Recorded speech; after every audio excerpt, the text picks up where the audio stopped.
Our group presentation is on brain breaks. Our group members are Jordan, Connor, Eliza, and Sage.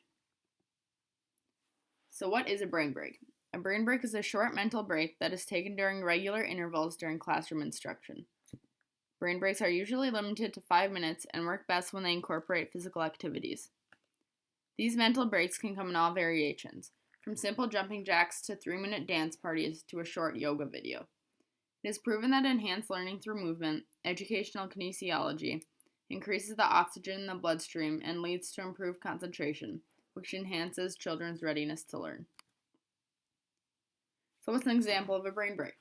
There are millions of brain breaks already designed that you can find by simply Googling and Pinteresting the phrase brain break examples, or you can feel free to make up your own. Some things to remember are to keep it short, exciting, and full of movement.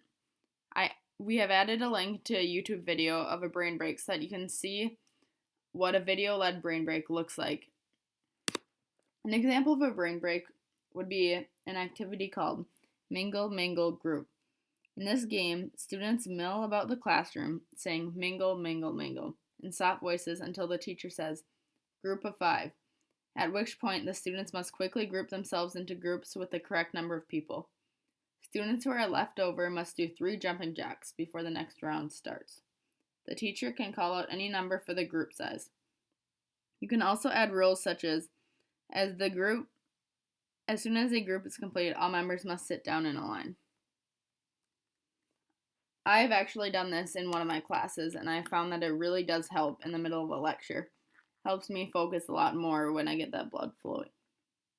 So another example would be keep it up. You could have students get into a circle and then toss in a beach ball, and they have to keep it from hitting the ground.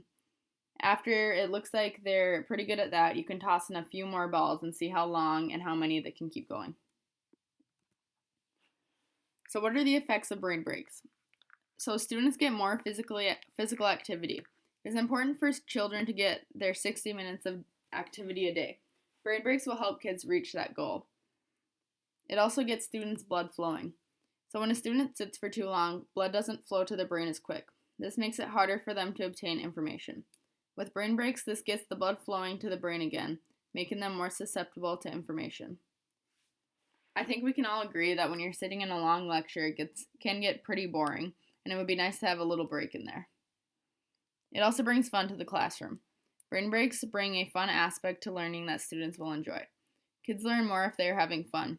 Overall, it improves educational performance. All of these effects have a main achievement to further educational performance. The main effect of these brain breaks is to enhance academic performance. So, what's the science behind it?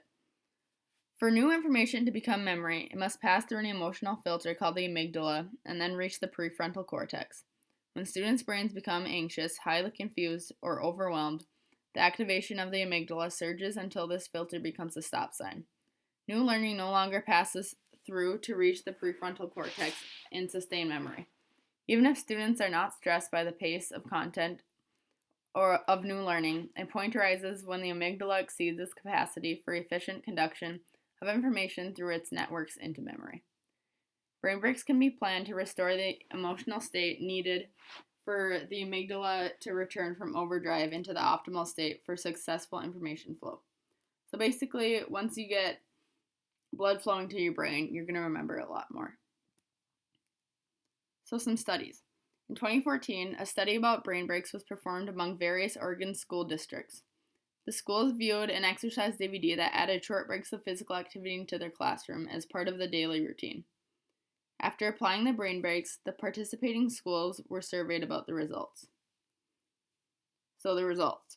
Nearly every teacher said the exercise was appropriate for their classrooms. Over 90% of the teachers said that the exercises were the appropriate length and that their students were more attentive in class.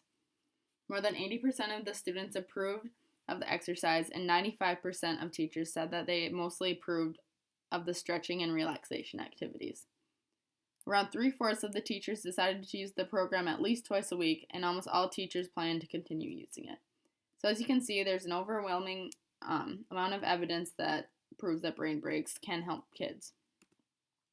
So in conclusion, brain breaks are very easy to incorporate into classrooms, but can make a big difference. Just take a few minutes out of every hour or so, and it could help a lot of students. Science proves that exercise and activity help wake the brain up and it can get kids ready to learn. There have been many experiments and studies that have shown all the positive results of implementing brain breaks in the classroom. We hope that the information we have provided will get you thinking about coming up and using brain breaks for your classroom in the future.